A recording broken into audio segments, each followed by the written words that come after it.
Fala, meus queridos. Dia, ótima terça. Galera que tá embaixo, valeu pela presença de sempre, que tá chegando já. Rodrigão, Eloy, Nilo, do Nebula aí, a Rafa, Ponche, CH, como sempre, Renan, Crash. O Gus já tá subindo. Chamei o Ariel também convidado de hoje. Já fiz o convite aí pra subir com nós. Bora lá, mais um cafezinho. Fazia tempo que tava pra chamar o Ariel, na verdade. Sempre acabava esquecendo, né? Muito convidado, todo dia café, mas antes tarde do que nunca, né? De estar aqui. Só dar uma alô pro Vitão. Como que está, meu querido? Antes de começar. DM, pessoal, como que vocês estão? Rod, Ariel, Gus, meu queridíssimo Gus. Eu preciso falar com você depois, viu, Gus? Mandar uma mensagem pra você. Café 179, olha que coisa linda, maravilhosa. Nem dá pra acreditar, cara. A gente tá chegando no 200 já daqui a pouco. Tem que fazer uma coisa especial no 200. Pra quem eu não mandei a gota da semana passada, eu vou mandar hoje, tá? Vou mandar daqui a pouquinho. Não esqueci de vocês. E é isso, pessoal. Hoje a gente vai falar sobre gotas, inclusive, né? Com o Ariel, o próprio, o brabo. Bom dia pra vocês. Bom dia. E aí, Gus? GM, bom dia, galera! Então aí, é nóis. Ô, Pitinho, pode mandar mensagem a hora que você quiser, meu querido. Eu te respondo a qualquer momento. Grande Rod, bom dia. Já vai preparando sua dia. metralhadora de perguntas aí, Gus. Hoje eu tenho bastante, hein, Ariel? Hoje eu tenho bastante, hein? Bom dia, pessoal. E aí, tudo bem? Pô, então vamos embora. Vamos mandar a pergunta, bastante coisa. É bom acordar com um cafezinho de NFT aí, né, na nossa veia. Ainda mais quando o mercado fica meio estranho. É hora da gente conseguir criar, pensar. É hora de relaxar um pouco. É hora de descansar a mente. E vamos nessa. Inspirar também. Boa, é isso. Guys, quem puder retweetar, deixei aqui pinado em cima. Ajuda bastante, como sempre. E também quem quiser subir, pergunta, trocar ideia mesmo, levanta o dedinho que a gente puxa. Ô, Ariel, sempre a gente pede aqui de praxe, né? Convidado a se apresentar. Aí seria legal, a gente até trocou ideia um tempo atrás, né? O pessoal conhecer sua história com Web3, mas se você puder comentar rapidinho um pouco antes disso, né? Já teve envolvido em alguns negócios bem legais, justamente porque a pegada hoje é entender a mente de um empreendedor, porque o Gotas, eu tenho várias perguntas legais para fazer voltado à criatividade de vocês, barra agilidade, né? De colocar features, enfim. Legal. Bem, vamos lá. Então, cara, eu sou empreendedor há muitos anos na minha vida. Comecei aos 10 anos de idade com uma equipe de baile funk na minha casa, lógico. Mas depois continuei como DJ durante muitos anos. Até que eu fui parar em rádio, fui na Transamérica, Jovem Pan Mix como locutor. Fui locutor oficial do Multishow durante um tempo também. Do NSYNC, Backstreet Boys, tudo que era ali da Virgin, era basicamente também minha voz naquela época. Fui apaixonado por rádio e música durante muitos anos. Até o momento que eu comecei a empreender, porque eu queria muito ser apresentador de TV, né? Era meu sonho, na verdade, naquela época. E eu trabalhei na rádio do Luciano Huck, né? Que era Jovem Pan. Eu perguntei pro Huck lá o que eu podia fazer para entrar na Globo, e a resposta foi que é basicamente impossível de entrar naquela época. Era muito difícil de entrar, tanto na Globo quanto qualquer outra TV daquela época. E foi daí que eu decidi criar o Videolog, que foi o primeiro site de vídeos do mundo. A gente criou muito no início mesmo, 9 meses depois que nasceu o tal de YouTube, que a gente conhece hoje, né? Mas dali foi que o negócio começou, a minha vida, né, empreendedora começou digital, né? Foi que foi, não parou mais. O Videolog cresceu absurdamente no Brasil, a gente basicamente enfim, fez parte da vida de muita gente. Mas uma coisa interessante ali na época do Videolog, que era tudo meio que impossível quando a gente fez, né? Quando você falava de assistir vídeo na internet naquela época, eu tô falando de 2003 para 2004, e aí ainda perpetuou durante um tempo, era quase que irreal fazer isso no Brasil, porque a banda larga só existia Rio de Janeiro, São Paulo e algumas áreas caras também. E mesmo assim a gente se continuou persistindo para aquilo. E aí tinha uns mitos no meio do caminho, né? Um deles era de que vídeos sempre seria dominado por grandes marcas, por grandes instituições, grandes estúdios, como o Globo no Brasil. Mas aí você pensa em qualquer outro grande estúdio lá fora, que jamais iriam botar na internet seus vídeos, que aconteceu completamente o contrário, né? Todo mundo hoje está na internet. Então, todos esses desafios que a gente tinha ali de infraestrutura daquela época, não tinha nada de outscale, como a gente conhece hoje numa AWS, numa Amazon Web Service, ou numa Azure da vida, da Microsoft, ou qualquer outro tipo de estrutura que você escalou na máquina. Antigamente, a gente tinha que contratar cada servidorzinho para colocar no rack mesmo. Mas aí, passando um pouco desse processo, né, o Videolog cresceu muito, muito, muito. A gente tomou uma proporção extremamente grande, era muita gente trabalhando na empresa. E dali teve um momento na minha vida ali no Videolog que para mim já tinha dado já, porque a empresa ficou tão grande, tão burocrática, que eu aprendi que eu não gosto de me manter em empresa, eu gosto de construir negócio. Então, por exemplo, naquela época o Google tinha adquirido, né, o que a gente conhece hoje de Google Analytics, é uma empresa que eles adquiriram, e eu não conseguia colocar o JavaScript dentro da página, né? A empresa ficou muito complexa. Eu que tinha criado a empresa não conseguia fazer nada ali dentro da empresa, basicamente. Então era muita gente, era muita tomada de decisão de um monte de gerente, de diretor no meio do caminho, então começou a ficar mais complexo. Bem, dali eu saí da operação do Videolog, fui fazer um e-commerce de acessórios femininos, vendi minha parte pro meu sócio naquela época, e fiz esse e-commerce de acessórios chamado Amo Muito na época.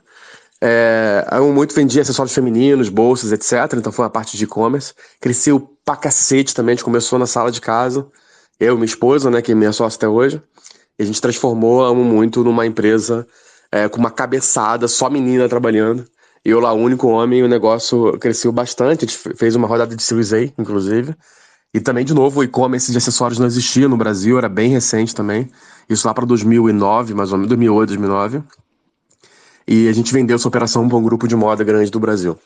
Bem, logo em seguida eu fui para São Francisco, morar um tempo, passar um tempo na Disneylândia do adulto, né? Naquela época do ápice, que tudo estava surgindo, tudo estava acontecendo.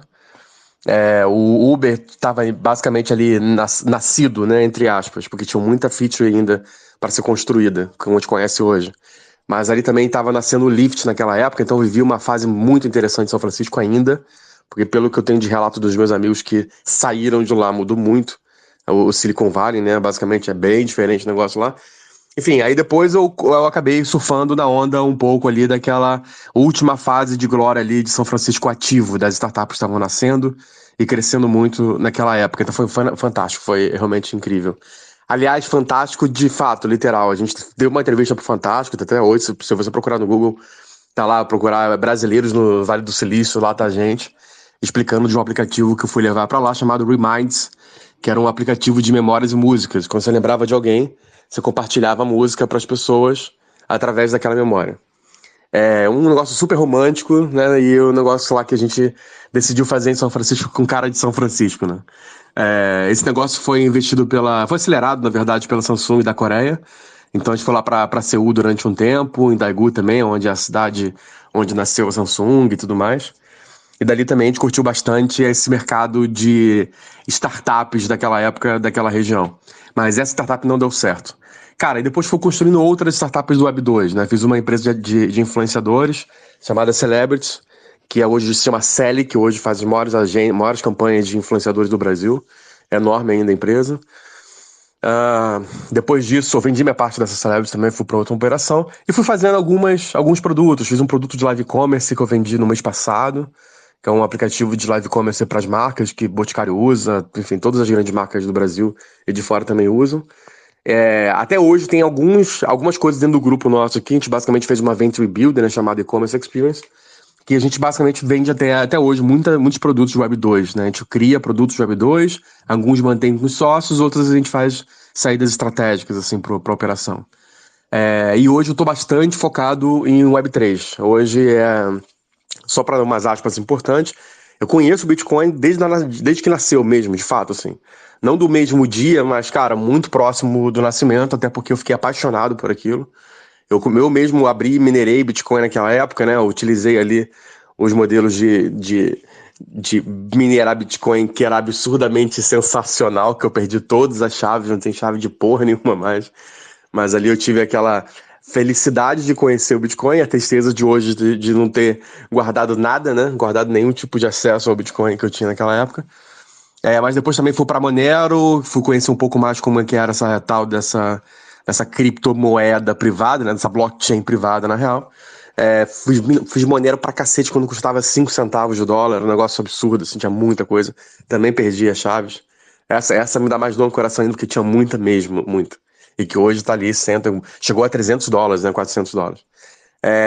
Mas enfim, tirando as decepções comigo mesmo de não ter guardado nada, eu aproveitei bastante o mercado de cripto, de web, né, de Web3, que a gente conhece hoje, desde o início, assim, eu sempre fui muito próximo, muito colado, e pra mim hoje, cara, não existe nada que a gente que impeça o crescimento da Web3, assim, de fato, isso já é realidade.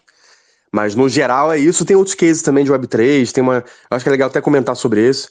A gente fez em 2021, se está relacionado a NFT, a gente fez um case da Pampili. Eu não sei se todo mundo conhece a marca chamada Pampili, mas a Pampili hoje é a maior indústria de calçados infantis femininos do Brasil.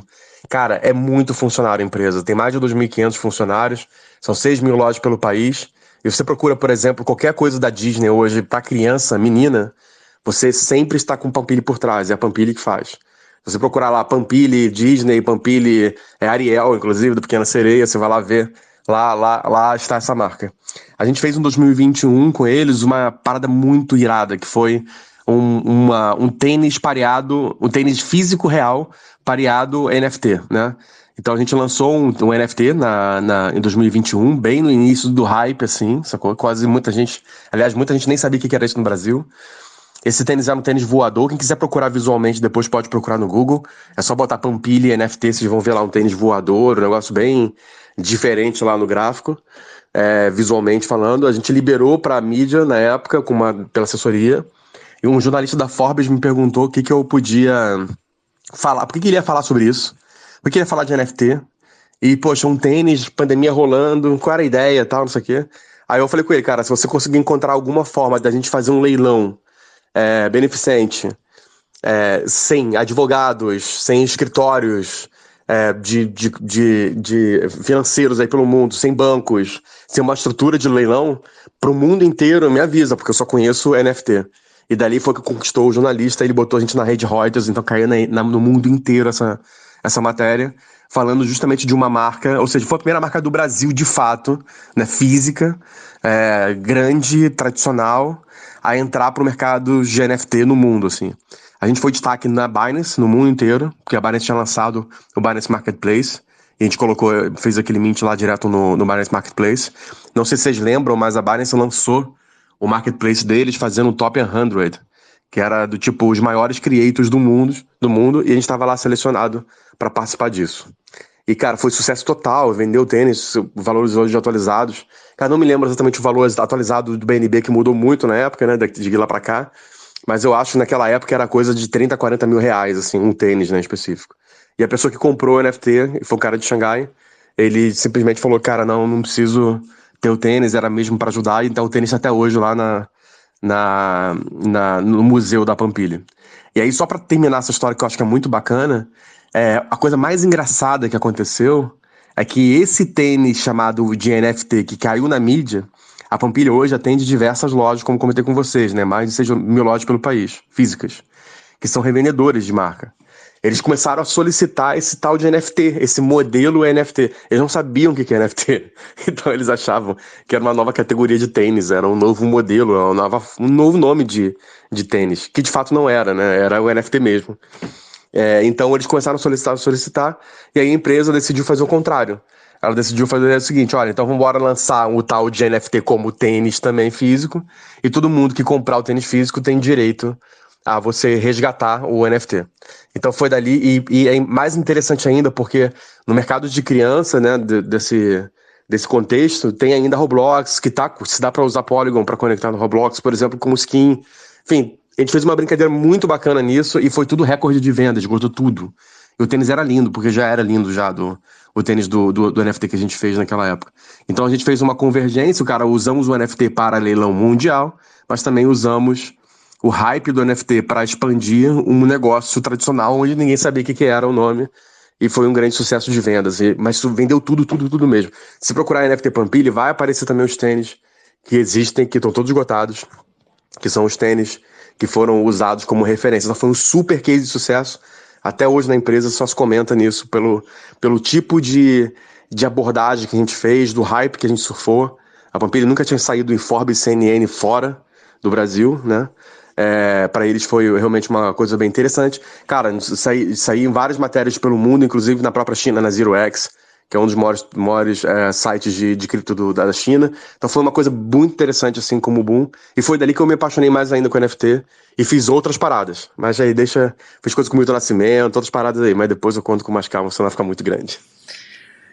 Eu vou fazer a primeira pergunta que todo mundo deve estar se fazendo, né? Qual que é o segredo do tempo para tudo isso aí?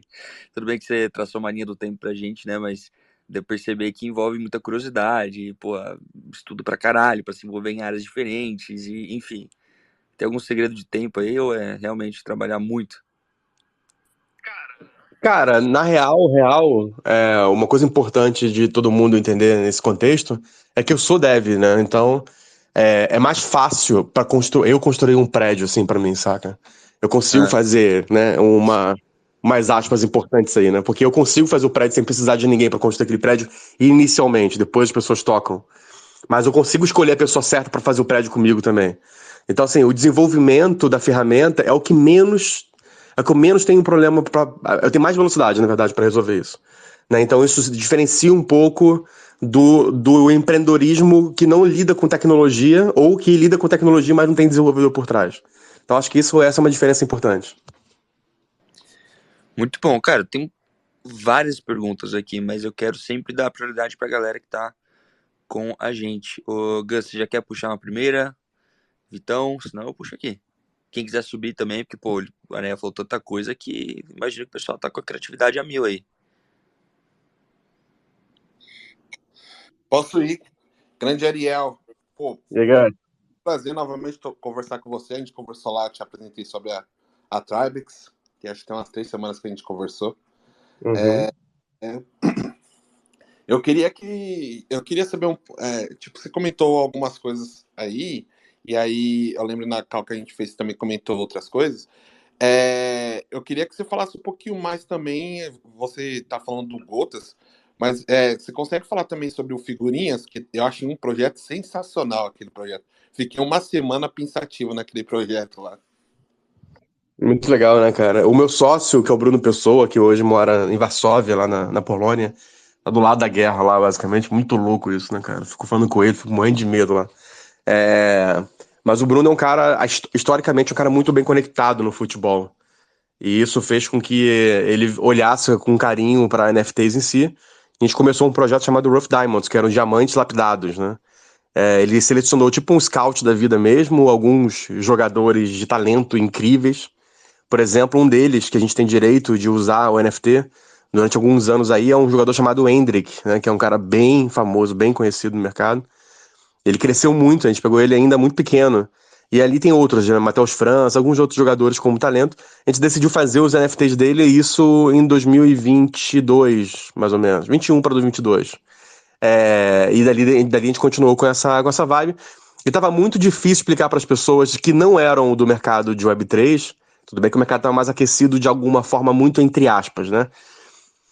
Mas ele tinha, porque estava muito volátil naquela época, mas aí você tinha um problema muito sério de as pessoas entenderem que era NFT no geral. Eles achavam que ganhavam dinheiro, que Neymar gastou uma puta grana, aquela história toda que a gente conhece, mas eles não tinham muita noção do que é isso, então o Bruno teve a excelente ideia de, cara, vamos embora trazer o colecionável de fato, chamado figurinhas digitais e acabou. O lance de uma figurinha digital que a gente normalmente fala para as pessoas que usam, né, que compram, é o fato de você ter a possibilidade de fazer uma figurinha de verdade, né? Ou seja, a figurinha é propriedade de quem comprou, e ele pode usar isso no álbum, ou ele pode usar isso para trocar, ou ele pode até vender se por acaso ele guardar fisicamente. Então, na Web2 era impossível fazer isso, porque se ele comprasse num site específico, ele não teria todas essas features que a gente acabou de comentar, que dá uma característica de figurinha. E tem um problema pior ainda, que se o site saiu do ar, já era, perdeu tudo. Nesse caso, não. É dele, né? Então isso muda completamente. E chamar de figurinha dá um ar da graça mais parecido com que as pessoas normalmente já conviveram a sua infância, né? Até hoje, inclusive, tem pessoas que colecionam figurinhas mais velhas, não necessariamente mais de criança. É coisa realmente para adulto, principalmente para futebol. É impressionante como é forte. Então a gente decidiu fazer isso com uma intenção de uso, tanto para completar álbum, tanto para converter, trocar aquele álbum por algo de fato existente. Então, no Rough Diamonds foi, cara, sucesso absurdo, a gente conseguiu vender tudo, foi muito bacana os NFTs desses jogadores, que até hoje eles geram pontos. Então, qual foi a única forma de a gente conseguir fazer com que os NFTs não se transformassem em security, né, de alguma forma, fazendo um token em paralelo? Foi a forma da gente pontuar, mandar pontos, que são tokens fungíveis. Então, para quem tem um NFT que não fungível do jogador, quando esse jogador performa bem em campo, se distribui vários pontos, RDs pontos, né, que são o token chamado RDS, para esses detentores, para que eles possam trocar por produtos dos próprios jogadores. Então, que vai de camisa, enfim, chuteira, abraçadeira. Cara, eles querem tudo sujo mesmo, é isso que a audiência quer.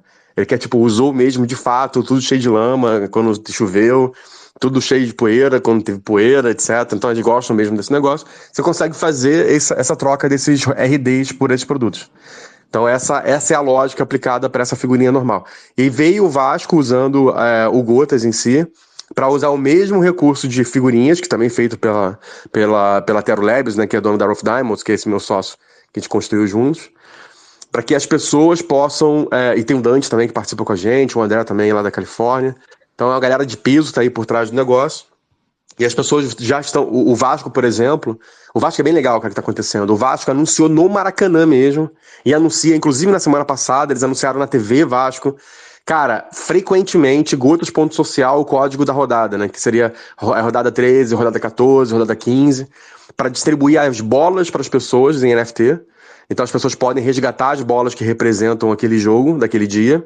Sempre é um dia antes do jogo. E todo mundo que acumular a maior quantidade de bolas diferentes, ou seja, todas têm que ser diferentes, elas não podem ser as mesmas sempre. De todas as rodadas, quando terminar esse campeonato, a pessoa vai poder trocar pela bola de física de fato, assim, sacou? Do jogo que usada no jogo. Então já tem todo esse mecanismo do Vasco, e essa bola é uma figurinha também, mas aí criou-se a figurinha paga do Vasco, que seriam as figurinhas dos jogadores.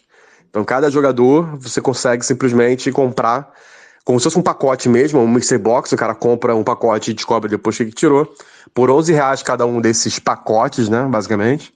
E aí você consegue utilizar essas figurinhas da mesma forma que eu comentei com vocês no Rough Diamonds. Se os jogadores performam mais, eles ganham pontuação. Ganhando pontuação, você pode converter essa pontuação, que são tokens fungíveis, né? São RC20.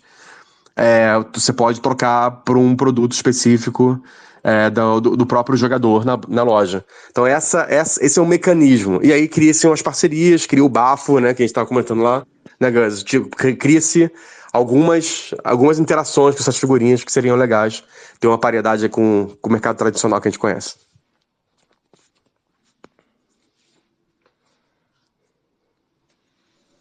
Ô, eu tenho uma pergunta aqui rapidinho.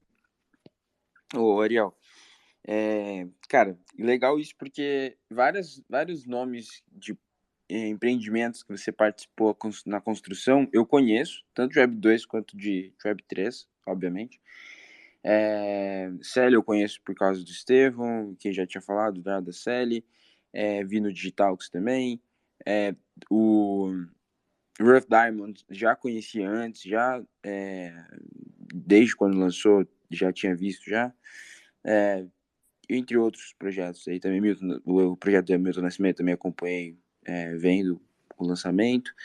E isso é muito legal, você estar participando em vários projetos que fizeram aí o cenário de NFT, de adoção, vamos dizer assim, de NFT, de explorar os novos mercados de NFT, quando surgiu o NFT aqui no Brasil, né, pessoalmente. E agora com Gotas. E eu gosto muito do Gotas, porque o Gotas ele é um caso de uso que não surfa na onda de algum IP.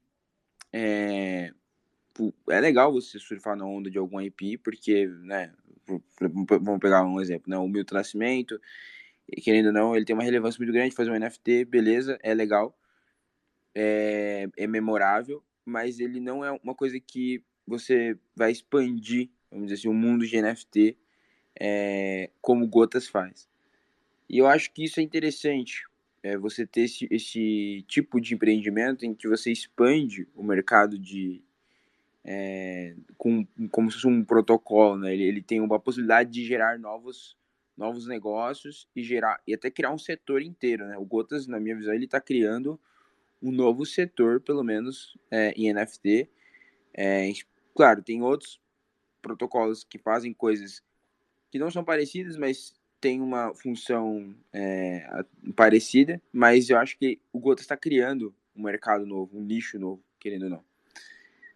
Mas a minha pergunta é, o que muda de quando a gente estava lá em 2021, 2022, no auge de NFTs, todo mundo queria saber o que era NFTs, para um momento como agora, em que NFTs já deu um cool-off, já não é tão falado mais, já saiu da crista da onda, e agora faz sentido coisas, na minha opinião, coisas como Gotas, que são aplicativos mais práticos, que você consegue ver o valor daquilo e a utilização daquilo no seu dia a dia para engajamento. A minha pergunta é mais ou menos como que o empreendedor ele se molda a esse novo momento. Como que foi a sua jornada até então, de passar por NFT? Pô, todo mundo queria saber o que era NFT. Eu mesmo recebia DM de gente famosa e que eu gostava de quando eu era criança, e eu nem era tão conhecido. Então, como muda a mentalidade do empreendedor? Do momento de hype para o momento de, vamos dizer assim, construção de alguma coisa mais duradoura, vamos dizer assim.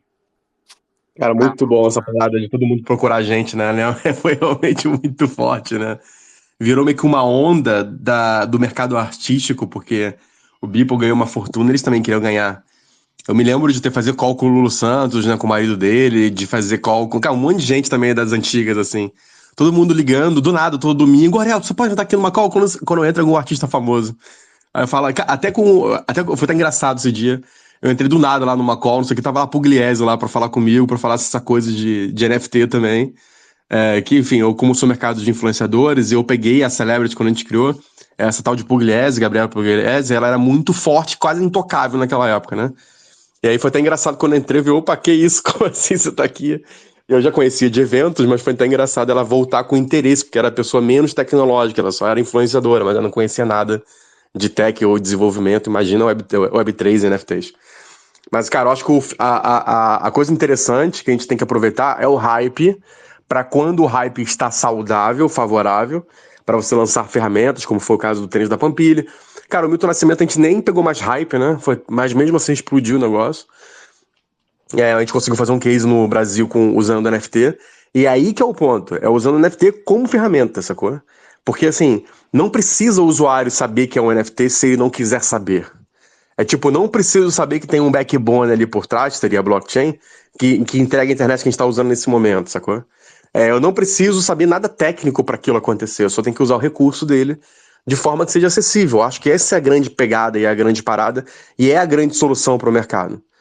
Quando eu fiz o Gotas, por exemplo, eu fiz reuniões com algumas pessoas, inclusive pessoas grandes do mercado, e eles comentando comigo sobre. Falou, cara, você conseguiu criar um onboard da pessoa muito fácil e tudo mais, né? Eu falei, cara, mas esse é o caminho que a gente vai ter de todo mundo. Cada vez mais vai ser mais fácil esse onboard das pessoas. E usando sempre o NFT como recurso de tecnologia e não como o protagonista da história, entendeu? Que eu acho que essa é a diferença que a gente tem que tomar agora, a partir de agora. Principalmente porque se queimou muito esse nome NFT. E quando o mercado não está favorável, se queima mais ainda. Você traz uma percepção muito ruim. E é muito bizarro, assim. Eu falei com grandes marcas, aliás, tem uma marca que foi ter que contar essa história que seria muito bacana vocês entenderem. Mas falando com marcas grandes, normalmente em parcerias, em desenvolvimento de NFTs para essas marcas, quando se sempre falava ou fala até hoje de NFT, sempre temos que falar com o jurídico, porque é criptomoeda, né? Quando você entra com essa, dá problema. Às vezes é melhor deixar o NFT como muito, muito coadjuvante, assim. Como uma ferramenta, se te perguntarem como funciona, você fala, cara, a gente usa um recurso chamado NFT que permite que isso aconteça, mas a pessoa nem precisa saber disso. Entendeu? Então acho que esse é um artifício bem interessante. Eu fui sempre muito resistente a essa metodologia, a esse conceito de não usar o NFT como produto em destaque, como protagonista. Eu sempre quis transformar ele em protagonista. Mas essa minha visão tem que ser muito sazonal também, ela tem que seguir o mercado, porque senão a gente vai ter problema, não tem muito jeito, beleza? E assim, sobre o lance do Gotas em si, para mim uma das coisas mais interessantes que a gente tem que explorar nesse mercado do Gotas é o problema que o mercado de influenciadores This space was downloaded via spacesdown.com. Visit to download your spaces today. hoje, de criadores de conteúdo hoje tem, que é a dependência dessas redes sociais de uma forma completa, né? E você não tem nenhuma ferramenta para você tirar aqueles leads da rede social e usar elas. Você trabalhar com essa comunidade dali. Tá sempre na mão deles, o algoritmo deles que vai definir. Então, isso pra gente que tem sido um grande diferencial dentro do Gotas. É a forma em que os influenciadores, os criadores de conteúdo, as marcas, em alguns casos, né, principalmente de educação, estão usando o Gotas para conseguir se relacionar com a audiência que eles jamais tinham acesso. E, para mim, isso é um grande... Pra gente, na verdade, isso é uma grande ferramenta, é um poder muito grande, porque quando as Gotas são resgatadas, você tem os dados desse criador de conteúdo, você consegue atingir ele, inclusive com push notification, com outros recursos que a gente vai até lançar agora, aos poucos, algumas formas de explicar para as pessoas quando começar uma live, quando começar um space, o criador de conteúdo poder avisar para a base inteira dele que tem as gotas dele, dizendo que vai começar mais uma live ou uma transmissão, ou um vídeo que vai ao ar que vai ter código da gota nele, para também trazer as pessoas para assistirem aquela live, quase que um disparo aí de newsletter ou de push notification ao mesmo tempo. Então você tem um monte de recursos que a gente vai trabalhando em cima disso. Agora, o que eu acho mais sensacional, e é o sonho que eu tenho dentro do Gotas, isso é uma parada muito, muito, muito interessante de mudança de comportamento, é fazer com que a audiência ganhe dinheiro. A gente vai começar a entrar numa fase, na minha visão, conhecendo bem esse mercado, a gente começa agora a entrar numa fase em que a audiência precisa ser remunerada. Essa para mim é a coisa mais... vai ser o grande divisor de águas do mercado de influência. Por quê? Cara, cada vez mais tá escasso o tempo das pessoas para assistir alguma coisa. Elas têm muitas formas de passar um vídeo de um criador de conteúdo. Eles têm muitas formas de basicamente ignorar um conteúdo quando começa nos seus primeiros 2 ou 3 segundos de uma forma que ele não entendeu ainda, ele que vai passando logo, sabe? E mais ainda, isso gera diminuição de retenção. E retenção hoje é um dos principais KPIs de algoritmos de redes sociais. E vai ser, e provavelmente vai continuar sendo muito tempo. Então, assim, quando você libera uma gota para as pessoas, elas ficam assistindo até o final, você aumenta a sua retenção, você aumenta a indicação para as redes sociais. O Caio, por exemplo, o Vicentino, que é um dos nossos sócios, o próprio João Razin, a gente tem aqui o Augusto Bax e tal. Cara, o Caio, em especial, dobrou de audiência desde que começou a usar o Gotas, o Razin chegou 4 vezes a audiência dele, que a gente basicamente está hackeando os algoritmos, usando o esquema de retenção, né, para liberar o código da gota, de maneira inteligente, assim, sacou? As pessoas estão usando, os criadores estão usando. Então isso, para mim, vai ser a grande parada. E como que a audiência ganha dinheiro? Cara, o Caio já vendeu uma gota por $700, porque ele fez uma dinâmica com aquela gota específica, a pessoa que estava assistindo ele, basicamente ganhou $700, alguma outra pessoa que comprou, e achou mais barato comprar aquela gota para conseguir usar esse recurso que o Caio liberou, né? Isso era uma mentoria, se não me engano, para conseguir participar desse papo com o Caio, que seria muito mais caro se não fosse via gotas. E a pessoa que estava assistindo ele ganhou $700. Mas a média de ganho ali do Caio fica ali em $100, $20, alguns 5, depende muito do momento do mercado secundário. O que eu tô falando para quem não entende o que eu tô falando, assim, na real? O NFT permite um mercado secundário livre. Então você consegue negociar com pessoas, colocar um valor daquilo. Então se estou assistindo uma live de um criador de conteúdo, que eu gosto muito dele, e ele faz uma dinâmica de gotas, eu vou lá, pego essa gota, que esgota rápido normalmente, pego essa gota, tenho essa gota, e um dia ele fala que vai fazer um churrasco na casa dele para quem tiver 1000 gotas, cara, eu não posso ir no churrasco da casa dele, porque eu moro em outro país, outro estado, eu boto para vender para quem quer ir. Então você começa a movimentar, fazer receita, né, entre a audiência, sem precisar tirar dinheiro do seu bolso. No máximo que você vai fazer é uma interação física, uma interação online, uma mentoria, ou uma live dedicada, que é uma coisa que você já faz normalmente de graça, né, ou que você já faz para estimular a audiência, mas que também dá para você atrelar alguma marca em situações dessas, mesmo usando os gotas, para que as pessoas possam usar isso como chave de acesso a esses recursos. Então, cara, pra gente esse é o nosso grande método, assim, de negócio. Usar o NFT como base, como tecnologia, não como protagonista.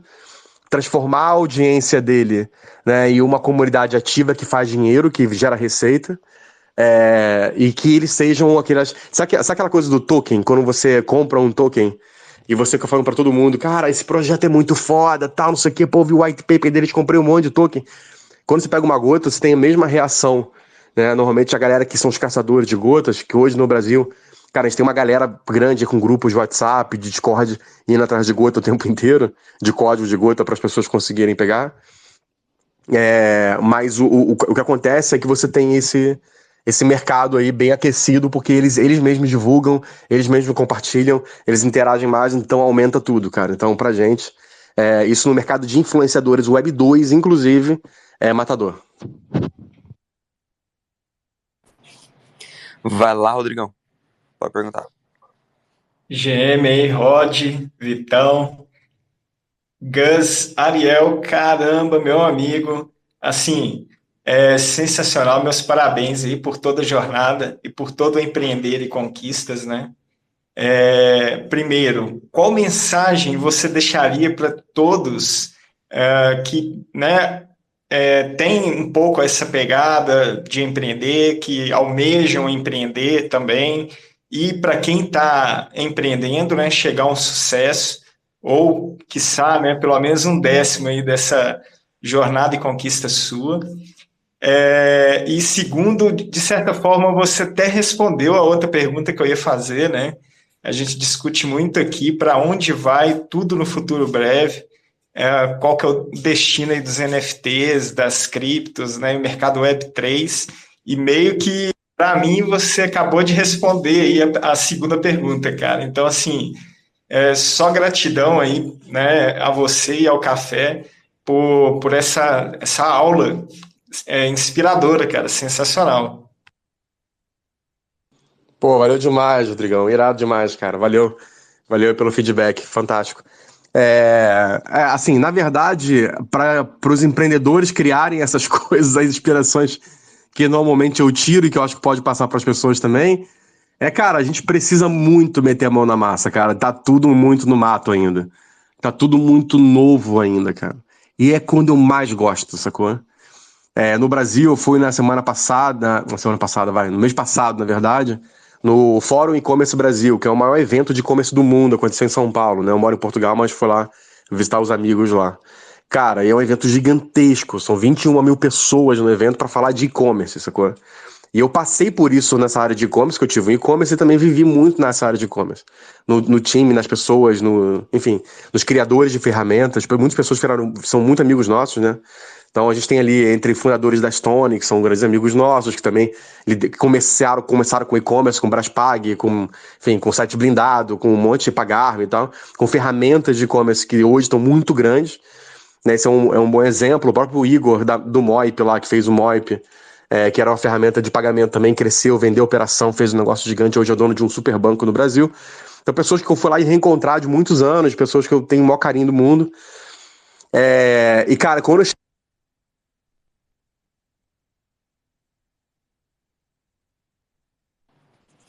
Travou aqui pra mim? Opa, tá ouvindo? Tô ouvindo, gente? Tô, ouvindo? agora tô. Voltou. Beleza. E aí, quando eu cheguei nesse evento de e-commerce, que era o maior do mundo, nessas grandes marcas, nessa grande estrutura, a galera toda lá pirada com tecnologia e varejo, blá, blá, blá, das marcas mais surreais do mundo. Cara, ninguém sabia o que era NFT ainda, brother. Ninguém. Isso era muito bizarro, assim. Eu chegava para esses meus amigos e pessoas que eu não conhecia, né? E que eles iam trazendo para falar na rodinha lá. E, cara, assim, as pessoas não tinham noção do que era esse tal de NFT. Todo mundo? Cara, lógico que não, mas a grande maioria, eles não têm noção do que é isso, não sabem o que é isso. Então, assim, tá muito no início. E toda vez que eu sabia que eles não sabiam de nada ainda, eu ficava mais feliz ainda. Né? Então, tipo, é a hora que eu ficava mais empolgado. Porque é a hora da gente surfar onda, é a hora da gente conhecer, é a hora que vai dar mais trabalho, é a hora que a gente vai ter mais problema para conseguir desenvolver, porque não tem, né, muitas ferramentas, muitas features que a gente já desenvolvidas para entender como se comportar. Mas, cara, é sensacional. É a hora realmente de desenvolver ferramentas e vale muito a pena. Então, esse aí é o... Vamos testar, vamos botar a mão na massa que vale muito a pena. Eu vou pular na frente aqui agora, Vitão e Gus, que eu tô segurando a pergunta desde o do início aqui. Aí depois eu passo para vocês.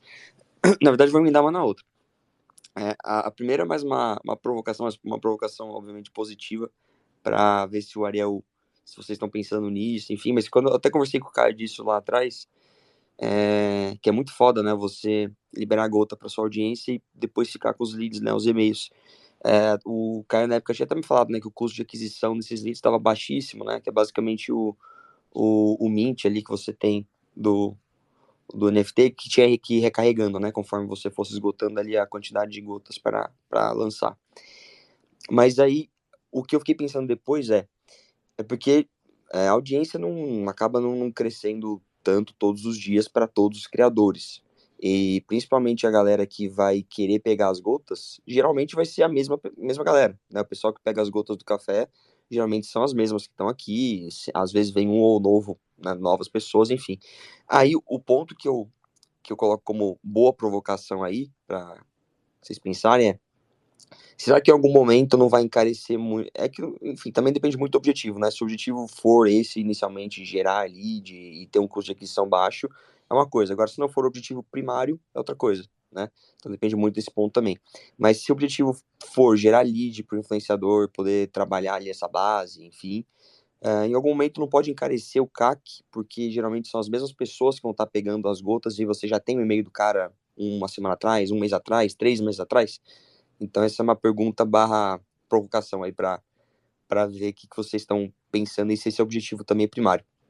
E a segunda, aí é uma pergunta sobre empreendedorismo mesmo, né? A gente ouve muito falar sobre networking, palavra bonitinha aí, que é basicamente para sua rede de contatos e quanto que essa rede pode te alavancar, te ajudar. Em todos esses empreendimentos que você teve aí, qual que foi se você pudesse colocar numa escala, qual que foi o nível da importância de você ter bons contatos, ou qual foi o tamanho da diferença que fez ter bons contatos? Que você mencionou vários aí, né? Pessoal da Stone, Vale do Silício, enfim. Então, qual que foi o impacto disso nos seus negócios? Vou começar pela segunda, então. Cara, o lance de você conhecer, de conhecer o mercado, principalmente quando é uma coisa muito nova de Web3, é fundamental, na real. Sem isso é muito difícil você conseguir tracionar, né? Sem você ter esse conhecimento dessas pessoas, fica até caro, né? Um desses amigos grandes aí que eu tinha comentado, que cresceram muito, né? Que na verdade eram pessoas que estavam começando a empreender com sua startupzinha ali, algumas bootstrap hoje não, que hoje estão muito grandes. Alguns até mesmo na infância, né, criando quando garoto ainda, né, mas o grande lance disso é que esses caras se conectam, eles crescem muito, assim como eu também cresço e me conecto com outras pessoas, assim como fulano se cresce e conhece com outras pessoas, e num papo desse eu falo, cara, preciso de uns créditos da Amazon, porque eu vou começar um novo negócio e vai ser muito servidor intenso, assim, eu vou precisar usar muito estrutura de servidores. Aí chega um desses e fala, não, mas eu conheço o cara aqui que tá liberado para todo mundo, eu acabei de pegar, né? Você vai lá e pega um crédito da Amazon de $25 mil para começar a tua operação só pelo network que você tem, entendeu? Ajuda muito, tanto na parte de custo quanto na parte de network mesmo para tração do produto, para seja ele B2B, B2C. É fundamental. Ponto. Isso aí para mim é indiscutível. Cara, em relação a trabalhar o lead, né, da base, cara, isso aí realmente é uma coisa interessante de pensar com o tempo no comportamento das pessoas. A gente tem uma mania como ser humano de achar que a gente sempre precisa de coisas novas o tempo inteiro, né, para o negócio dar certo, mas na verdade, principalmente para quem trabalha com e-commerce, sabe que o lifetime value é uma das coisas mais importantes que você tem que trabalhar dentro da tua audiência, dentro do seu consumidor, né? Você tem que sempre dar muita moral para quem já é teu fã, para quem segue você. Você tem que premiar essas pessoas para que elas gerem empolgação de interação maior, de maior intensidade nos comentários, nos posts, de indicação para as pessoas.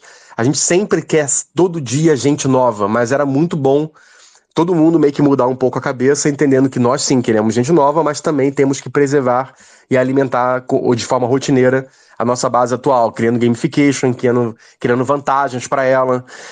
Então, esse é um ponto interessante de pensar, né, como negócio, para você conseguir ter tração, aumentar a tração, gerar um relacionamento maior e conseguir burlar esses algoritmos através dessa audiência que já te consome. Isso é muito importante. E um outro ponto importante também, só para conseguir finalizar esse racional, a gente liberou o Gota Simples recentemente, que é uma gota que não tem custo nenhum para o criador de conteúdo. Né? O criador de conteúdo pode fazer sem precisar pagar nada, ele consegue pegar os leads dessa audiência. O que essa audiência precisa fazer é ela converter em NFT, se ela quiser. Um dia ela vai chegar lá e vai converter para NFT para usar em alguma coisa. né? Então ela vai poder ter esse NFT, ela pode comprar, pagar o gas daquilo e um preço extra que o criador de conteúdo define. E esse valor é distribuído, ele é splitado, né, automaticamente em smart contract para ele e 20% fica com a gente. Então o total ali fica uma distribuição bastante fair pro cara. E o criador de conteúdo que liberou essa gota, ele tem todos os artifícios que ele tem normalmente no NFT normal, só que não tem secundário como na primeira vez normalmente. Então é muito mais escolha do criador de conteúdo. Então dá para ele fazer sim gotas de graça hoje, mas dá também para ele fazer gotas pagas usando o recurso do secundário. E outra coisa, só para concluir, a gente lança essa semana o clube, para quem entrar no Gotas já tem lá a opçãozinho do clube de gotas, que são os clubes dos criadores. Os criadores que começam a criar as suas campanhas, né? Então, se você tem o gota X, Y, Z, você pode resgatar um produto X. Quando a pessoa, a audiência ali vai lá, que tem essas gotas todas, aceita, ela basicamente queima essas gotas todas, mas a gente não queimou ela, a gente não tá mandando ela para uma carteira 000. A gente decidiu fazer o contrário. A gente faz update no metadado de todas elas, transformando ela em água. Então as gotas todas são transformadas em águas no mercado secundário, na sua MetaMask, na blockchain. Visualmente ela tem inclusive uma cara de água mesmo ali. E você pode usar os recursos. Isso quer dizer o seguinte: quando eu troco minhas gotas por recurso, eu não consigo revendê-las no mercado secundário para outra pessoa usar e também converter para o produto. Então, essa semana a gente libera agora essa feature.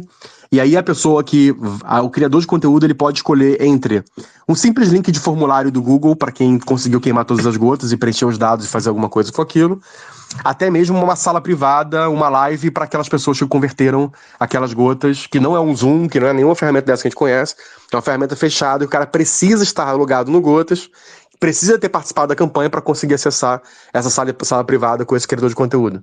Então, com esses estímulos, você consegue não só gerar receita, né, não só estimular a tua audiência tradicional, atual, dar carinho para ela, né, reciclar ela, favorecer, trazer realmente um aspecto de comunidade, de carinho entre ambos, para conseguir crescer o teu negócio de forma exponencial.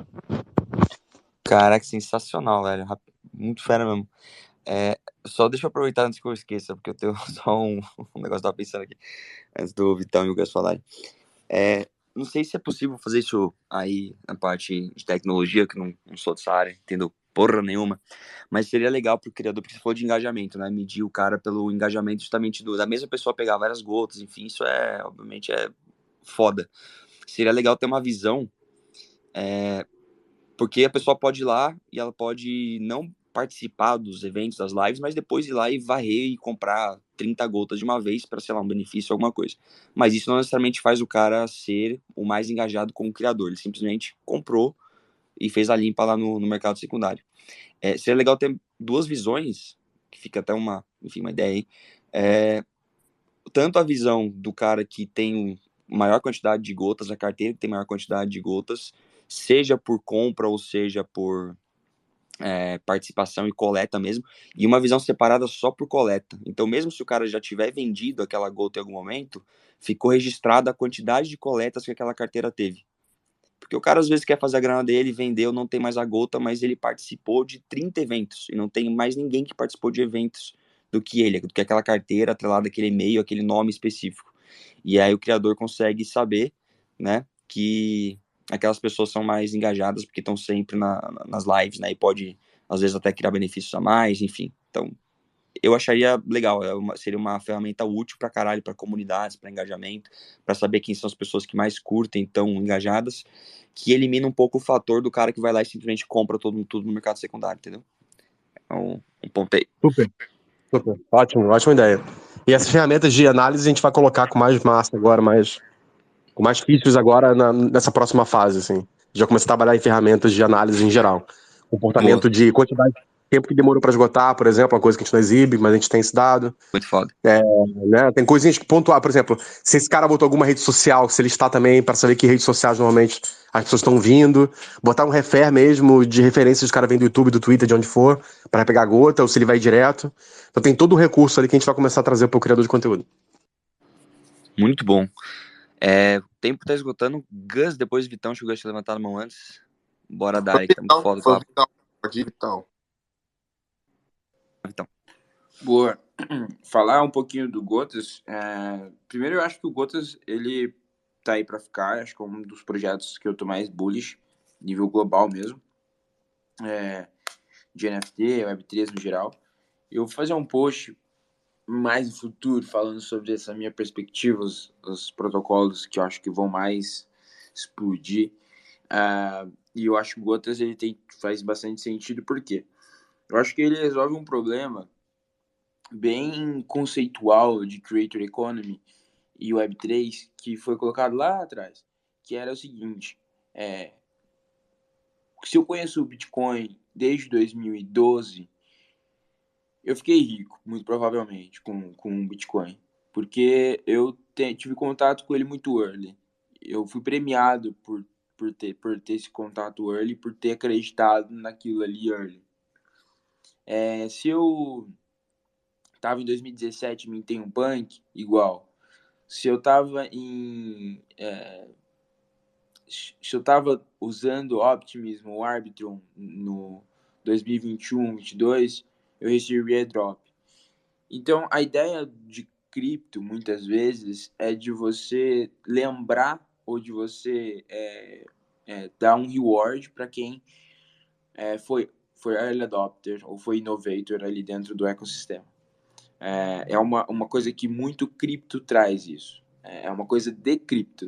Antes se você, sei lá, era da época do Foursquare ou do começo do Snapchat, não importa. Se você for o primeiro cara a fazer o upload de vídeo no YouTube, em 2009, não importa.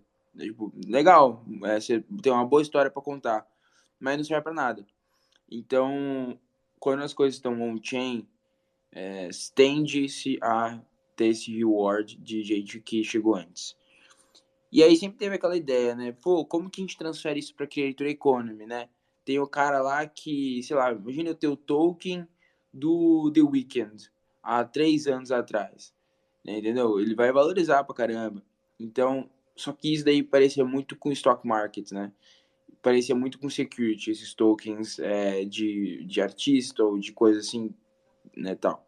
Eu acho que Gotas, eles traz o melhor dos dois mundos. Não é uma security, porque é bem gamificado, é quase como se fosse um colecionável, um sticker ali, a figurinha do creator. Então não se parece nada com uma security, não vai ter cobrança das pessoas que vão ter ali como se fosse uma security, mas ao mesmo tempo é uma recompensa de quem chegou early. Esse é o meu comentário, é só um comentário. E aí agora vem a pergunta, Ariel, que é, como que tá o planejamento de vocês para internacionalizar o Gotas? Existe essa vontade? E qual que é a estratégia que vocês estão começando a pensar para fazer esse switch pro global? Boa. Cara, sensacional. E também, bom saber também sobre como você tá bullish da parada, né, cara? Acho que pode ser... ou boliche, né, como o Caio lá fala normalmente, tá super boliche com o projeto, e a gente tá muito empolgado com o projeto aqui dentro, porque ele não para de crescer, é um produto, cara, é um dos produtos tirando o Videolog até agora, o Videolog foi surreal naquela época, o crescimento absurdo mesmo, foi um negócio que cresceu absurdamente de uma hora pra outra, tá muito parecido, na verdade, até mesmo o time, assim, do Gotas com essa experiência que eu tive no Videolog. E uma coisa que eu aprendi no Videolog é que a gente precisa dar muita atenção no que está dando certo agora, para depois planejar um pouco para uma extensão maior, né? Eu venho no mercado global de cripto hoje em dia, e, cara, não só vendo como falando com esses caras, como eu tô em Lisboa, em eventos, e até mesmo projetos nossos, que a gente normalmente tem ou investidores que conhecem gente muito grande do mercado cripto e tal, a gente percebe muito uma panelinha sendo criada fora do Brasil, né? Como sempre foi, não é muito diferente, sempre foi assim. Inclusive no Web 2. O Web 1 também era assim. Então, de fato, existe muito essa panelinha. Aconteceu uma parada com a gente uma vez, cara, no Earth Diamonds, que a gente foi fazer uma parceria, eu vou falar claramente, porque não tem nenhum problema, não vou falar quem são as pessoas. Mas, cara, no Haribo, por exemplo, os caras foram fazer, a gente foi fazer uma parceria com o Haribo na época, quando tava no auge, assim, sacou? E o cara falou, olha, aí ele falou, não, a gente usa essas ferramentas, eu fiz uma ferramenta interna nossa, uma coisa para ajudar, que era muito melhor do que tinha no mercado na época, mesmo, não era porque eu achava melhor, não. É porque o que tinha no mercado era muito ruim, e era de fazer waitlist, de fazer whitelist, né, de fazer um programa ali de lançamento ali que a gente queria fazer, e esse cara do Haribo voltou e falou, olha, a gente não vai usar o que vocês fizeram, Tá muito bacana, muito legal, mas a gente não vai usar porque a gente tem aqui o nosso parceiro estratégico. Era o cara que tava no churrasco com ele, que tava no restaurante com ele, era o amigo dele do lado, e também tá uma merda. Então, tipo, Eu vou falar ou é com o assim. Alex sobre isso daí, pra ele liberar pra vocês. Né? Então, tipo, cara, vou liberar, vou botar ali dentro essa ferramenta ali do lado, porque eu vou fazer, porque ele é meu amigo, é meu métier, é meu network, é minha panelinha, e tá tudo certo, entendeu? Então, assim, a gente percebe que muita resistência normalmente com uma coisa um pouco mais global, assim. É sempre muito difícil o empreendedor que tá ligado e começou na língua portuguesa no Brasil começar a entrar nesse nicho global. Mas é super factível ao mesmo tempo. Qual a nossa estratégia hoje em dia? Manter o relacionamento com o Brasil muito forte. O Brasil tem um mercado excelente que muitos dos gringos não conhecem, isso é muito bom. A gente gera um volume muito grande para conseguir depois ir estrategicamente mais próximo dos gringos, assim, sacou? Isso não descarta a possibilidade de existir, quando existir qualquer tipo de brecha em projetos de fora, que a gente possa entrar, até porque o Gota já está traduzido, já é multilanguage, então é muito fácil de fazer isso. Mas hoje o foco de comunicação, a forma de falar, o relacionamento, o comportamento das features estão muito mais pro BR do que fora, tá? Então, só para deixar isso claro em relação à divisão de crescimento de negócio nessa base. Mas é isso. Gus. Boa, até pegando um pouco esse gancho, eu tenho umas 3 perguntas, eu vou mandar tudo de vez. Até pegando esse gancho, Ariel, vocês acabaram, tipo assim, o Gotas, eu vejo ela como um concorrente forte do POAP, né? E aqui no Brasil... Posso falar uma coisa, Gus? Destrói o POAP. Destrói. Sim. Boa. Acabou tendo entregando muito mais valor, né? Do que o POAP, né? Eu acho que talvez seja uma falha do POAP, o pessoal foi bastante conservador, né? Na questão da galera poder fazer um ecossistema até de vendas, tudo que o Gotas está trabalhando, eu acho que o POAP foi muito conservador nisso, e eu acho que eles vão acabar perdendo o mercado aí futuramente. O POAP fez uma solução maneirinha e sentou em cima. Foi mais... Mas a gente chama o Acva para se defender depois aqui no POAP, senão a gente vai ficar só batendo no POAP. Mas eles são muito fortes, né? Lá fora eles são muito, muito fortes, né? Então é um desafio bem grande. Puta, eu perdi a primeira pergunta que ia fazer. Exatamente, sobre o POAP, né? Como é que vocês veem? Acho que o POAP é uma solução até... tem um argentino por trás disso, então aqui na América do Sul é um mercado também para eles também muito forte. Aí a minha pergunta é mais voltada para isso. Acho que o Gotas tem um fit muito forte na América do Sul aqui, tem muitas comunidades muito boas. Eu acho que vai aderir isso, né? Pelo menos para cá, para esse mercado, vocês estão pensando em alguma coisa? Você meio que respondeu já, mas essa é a minha primeira pergunta. A segunda pergunta, uma curiosidade que eu tenho, é sobre qual é a porcentagem de pessoas que usam o e-mail e a MetaMask dentro do Gotas, que essa é uma curiosidade que eu sempre tive, né? E a terceira pergunta tipo assim, o Gotas, vocês pensam criar a comunidade do Gotas mesmo, tem uma galera construindo ali perto, junto com vocês, tal? Qual que é o planejamento mais voltado assim para a comunidade? Boa, vou começar de trás para frente. Daqui a pouquinho eu vou precisar sair mesmo, gente. Vocês ouviram, então aberto aqui o áudio. Mas vamos lá. Tem reuniões, inclusive, com o time do Gotas daqui a pouco. Mas o lance todo é que, assim, a comunidade já existe hoje, tá? A gente já tem Discord, tem Instagram, tem a gente, quando falo, a comunidade criou mesmo. Criou grupo no WhatsApp, a gente tem acesso a algumas delas, outras os próprios criadores mandam, outras as pessoas ficam lá reportando pra gente, mas são grupos dedicados a quem tem gotas, assim, é muito legal o negócio. Tem goteiros, caçadores de gota, goteadores, tem um monte de nomes. Goteiros ou goteadores, muito bom. Exatamente, tem um monte de nome diferente, assim. Os caçadores, então, são muito engraçados. E são pessoas de comunidade mesmo que são ativas e frequentemente tem gente lá compartilhando, criando coisas. A gente liberou bastante para as pessoas criarem suas gotas, então fica muito mais fácil. Então essa comunidade ela já existe, é o que dá atenção hoje demais para elas, assim, é uma coisa que pra gente... Cara, eu tenho hoje um time de teste dos sonhos, assim, que é a galera das redes, né? Eu chego lá, libero um código de uma gota pra galera testar pra ver se o mintador que eu fiz tá dando certo. Ou que o Vinícius aqui, que é o nosso do time também, quando ele precisa tirar alguma dúvida se vai dar certo ou não vai dar, ele vai lá e no cluster da audiência do Discord vai lá, libera uma gota para os caras testarem e ele ia lá analisando os logs, como estão as coisas, os comportamentos, né? Então é muito bacana.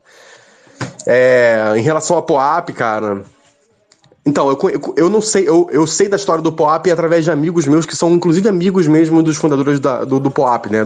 Do argentino, que é uma baleia, né? Uma baleia no mercado cripto, um cara difícil de se relacionar.